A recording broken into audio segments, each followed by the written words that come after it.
Aditya music ద్వారా తీయని కలువు audio బయటకు వస్తుంది. అండ్ రవీంద్ర ప్రసాద్ గారు is the music director. And ఈ సినిమాకి డైలాగ్స్ అందించిన వారు శ్రీ గుత్తి మల్లికార్జున్ గారు, అలాగే లిరిక్స్ బై ఉమా మహేశ్వరరావు గారు. అండ్ ఈ సినిమాలో ఇద్దరు హీరోస్ అండ్ ఒక అందమైన హీరోయిన్ అనమాట.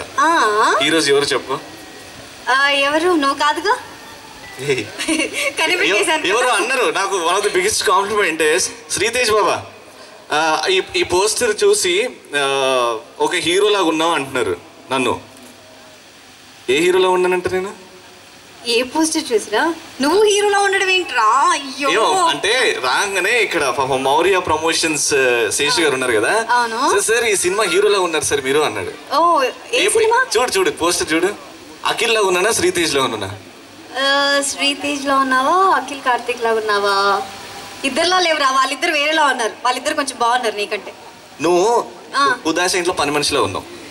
అయ్యో ఎంత మాట చలిపోతా. కొంచెం అఖిల్ ఫీచర్స్ నా ఫీచర్స్ సేమ్ ఉన్నాయి చూడు. అవునవును, అయితే నీ మాట బ్యాక్ తీసుకోవాలి. ఓకేనా? ఎగ్జాక్ట్ అఖిల్ లాగే ఉన్నావు నువ్వు. రైట్. అయితే ఇప్పుడు తీయని కళ గురించి మాట్లాడుకుంటున్నాం కదా. తీయని కళ, తీయని కళ ఒక వైపు, తీరలేని కళలు కూడా ఉంటాయి తెలుసా నీకు? తీయని కళ గురించి మాట్లాడితే తీరని కళ గుర్తొచ్చింది. నువ్వు ఇప్పుడు ఏదో షుగర్ గురించి చెప్పలే, ఏదో స్వీట్ కూడా సంబంధం లేకుండా మస్తు వస్తాయి నాకు కూడా. తీయని కళ, తీరలేని కళ. తీయని కళ, తీరని కళ నాకు అర్థమైంది. ఇంతకీ నీకు తీరని కళ అంటో? తీరని కళ కాదు, తీయని కళ అంటే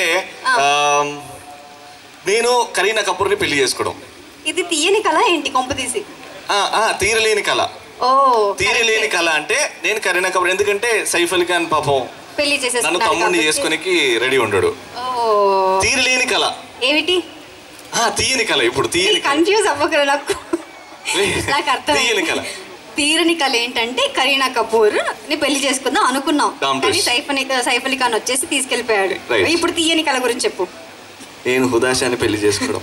వామ్మో, లేదు ఇప్పుడు ఆడియో రిలీజ్ కూడా చేయను. సన్నీ లియోన్తో అలా డేట్కి వెళ్ళడం. అయ్యో, ఇవన్నీ నిజంగా నువ్వు చెప్పింది కరెక్టే. అంటే చాలా మందికి తీయని కళలు ఉంటాయి, తీరని కళలు కూడా ఉంటాయి. బట్ ఈ రోజు తీయని కళలు సురేష్ గారికి ఉన్నాయి అట్లాంటివి. సురేష్ గారు మీకు ఉన్నాయా సార్ తీయని కళలు, తీరలేని కళలు? తీరలేనివి చాలా ఉంటాయి సార్, నిజంగా చెప్పండి.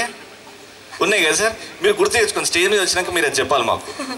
అంటే ఇప్పుడు అందరూ స్టేజ్ మీద వచ్చిన వాళ్ళందరూ తీయని కళ గురించి, తీరని కళ గురించి చెప్పాలన్నమాట. రైట్. ఎవరైతే స్టేజ్ మీదకి వస్తున్నారో, including Sritej, including Akhil, including Qayyum గారు, మీరు హుదాషా కూడా.